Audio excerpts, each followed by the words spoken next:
2025년 12월 미국 상무장관이 직접 찾아간 곳은 50년간 방치된 낡은 공장이었습니다.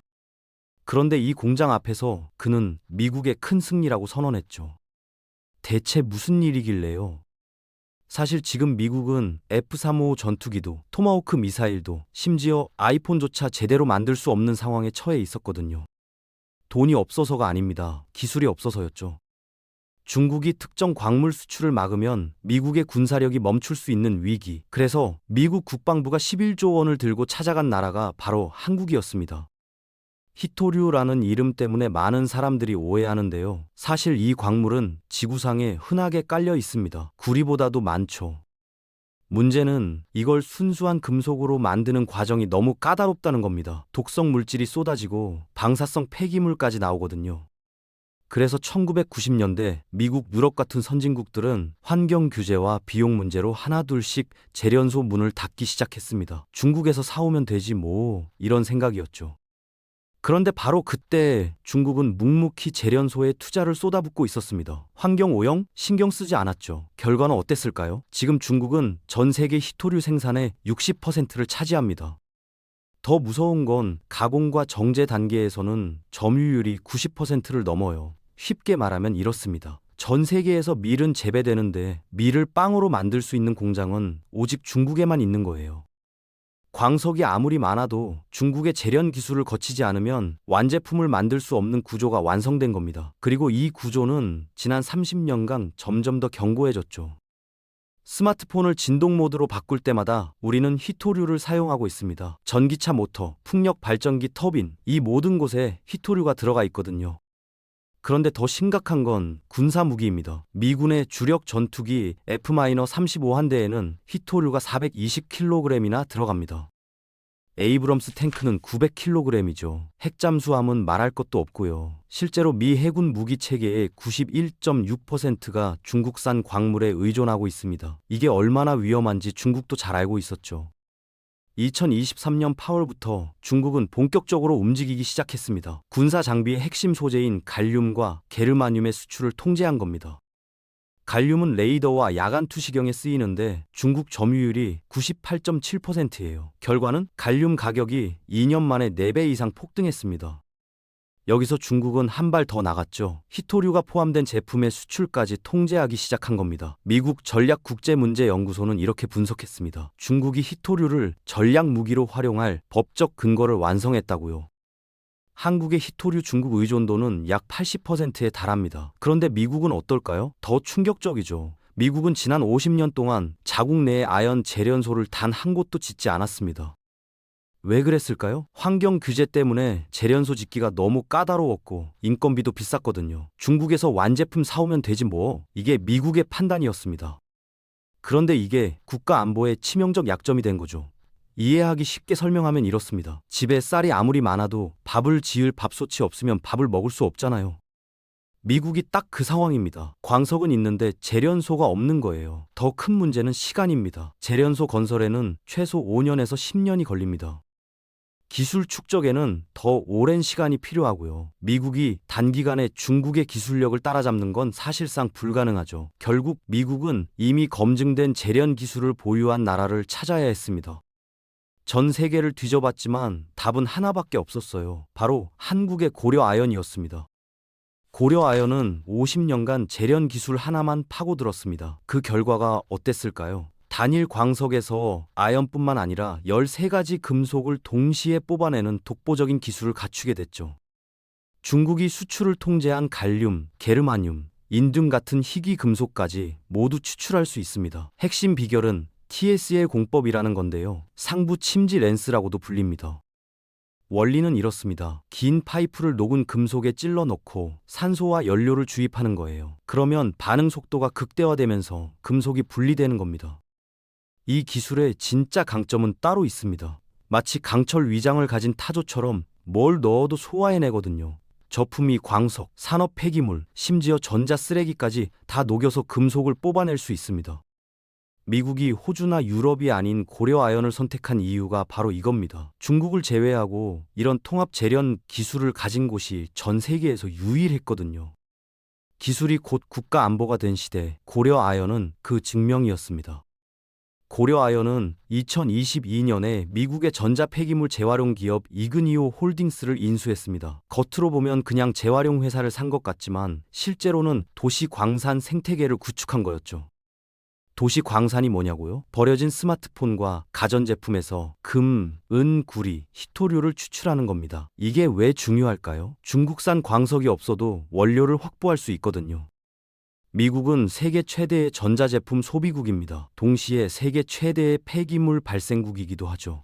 테네시 재련소는 바로 이 미국 내 폐기물을 원료로 사용할 수 있습니다. 쉽게 말하면 이렇습니다. 집 마당의 흙에서 석유를 뽑아내는 기술을 개발한 거예요. 중국이 원료 수출을 통제해도 아무 상관이 없는 거죠.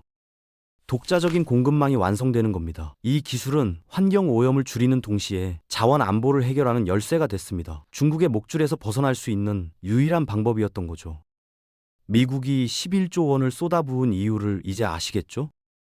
미국 정부에게 이 프로젝트는 단순한 기업 유치가 아니었습니다. 국방과 경제 안보를 위한 최우선 국가 프로젝트였죠. 미국 국방부와 상무부는 막대한 자금 지원과 세제 혜택을 제공하며 50년 만에 재련소 건설을 전폭적으로 밀어줬습니다. 그런데 고려아연 입장에서도 이 프로젝트는 절실했어요. 당시 고려아연은 MBK 파트너스와 경영권 분쟁 한복판에 있었거든요. 미국 정부라는 강력한 우군이 필요한 상황이었던 겁니다. 실제로 어떤 일이 벌어졌을까요? 한국 법원은 미국 재련소 건설의 경제 안보적 중요성을 인정했습니다. 그리고 MBK의 가처분 신청을 기각하며 고려아연의 손을 들어줬죠. 이건 단순한 기업 간 분쟁이 아니었습니다. 국가 안보와 글로벌 공급망 전략이 걸린 문제였던 거예요. 고려아연의 경영권 방어 논리가 국가 안보와 결합하면서 법적 정당성을 확보한 겁니다. 기업의 생존 전략과 국가의 전략적 이해관계가 완벽하게 맞아떨어진 순간이었죠. 11조 원이라는 숫자를 들으면 많은 분들이 오해하시는데요. 이건 현금 지원이 아닙니다. 설비 투자, 운영, 금융 비용을 모두 합친 총 사업 규모거든요. 실제로 미국 국방부 융자와 상무부 보조금은 약 5,300억 원 수준입니다. 나머지는 고려아연의 자체 투자와 프로젝트 파이낸싱으로 충당되죠. 그런데 더 중요한 게 있습니다. 미국 정부가 보증을 선 거예요. 이게 무슨 의미냐면 JP모건 같은 글로벌 민간 자본의 투자를 끌어들이는 마중물 역할을 한 겁니다. 정부 보증이 있으니까 민간 자본도 안심하고 들어올 수 있었던 거죠. 여기서 미국 정부는 한 가지를 더 챙겼습니다. 고려아연 테네시 공장의 지분을 최대 30.5%까지 매입할 수 있는 권리를 확보한 거예요. 사실상 공동 주인이 될 수 있는 구조를 만든 겁니다. 왜 이런 조건을 달았을까요? 향후 중국 자본이나 적대 세력이 공장을 인수하거나 기술을 탈취하는 걸 막기 위해서죠. 이건 단순한 투자가 아니라 전략적 안전장치였습니다. 테네시 재련소에서는 미국 정부가 지정한 핵심 광물 11종을 포함해 총 13종의 광물이 생산될 예정입니다. 그 중에서도 특히 중요한 게 안티몬이라는 광물인데요. 탄약의 뇌관 제조에 필수적인 물질입니다. 문제는 미국 내에 안티모니 생산 시설이 전무했다는 거예요. 중국이 안티모니 수출을 통제하면 미국은 총알조차 만들 수 없는 상황이었던 겁니다. 국방에 직결되는 문제였죠. 스텔스기 레이더와 5G 장비에 쓰이는 갈륨, 야간 투시경에 쓰이는 게르마늄도 마찬가지입니다. 이 공장을 통해 안정적으로 공급받게 되는 거예요. 실제로 고려아연은 이미 움직이고 있습니다. 로키드 마틴과 고순도 게르마늄 공급 협약을 맺었거든요. 2028년부터 미국 방산 및 반도체 산업에 전량 공급할 계획입니다. 이게 의미하는 바는 명확합니다. 미국의 군사력과 첨단 산업이 중국의 소나귀에서 벗어나는 거죠. 고려아연은 단순히 광물을 파는 회사가 아니라 미국 국방에 생명줄을 쥔 전략적 파트너가 된 겁니다. 현재의 희토류 위기는 1973년 오일 쇼크와 매우 비슷합니다.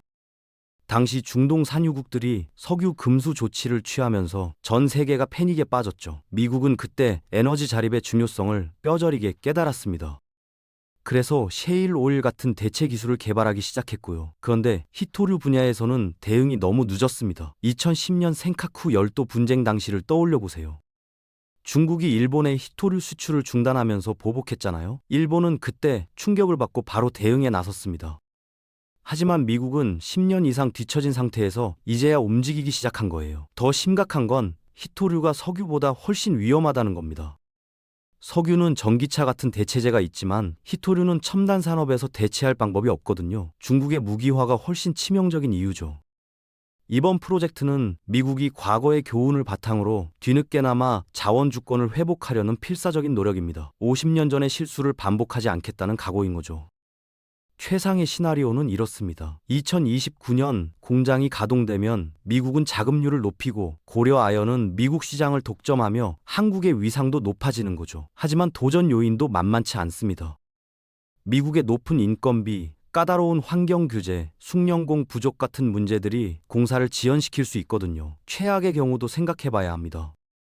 중국이 한국 본사로 들어가는 원료 공급을 차단하며 보복할 수도 있어요. 공급망 샌드위치 위험이라고 부르는 상황이죠. 트럼프 정부의 리스크도 있습니다. 하지만 제조업 부활과 대중국 견제라는 목표와 딱 맞아떨어지기 때문에 프로젝트가 취소될 명분은 약합니다. 구체적인 일정은 이렇습니다. 2026년 상반기 부주송을 시작으로 2027년 착공, 2029년 단계적 가동, 2030년 완전 가동을 목표로 하고 있죠.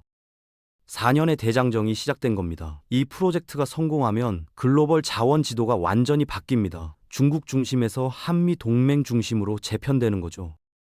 이번 프로젝트는 단순한 공장 건설이 아닙니다. 중국의 자원 무기화에 맞서 미국이 한국 기업의 독보적인 기술력을 선택함으로써 글로벌 자원 지도가 재편되는 사건이죠.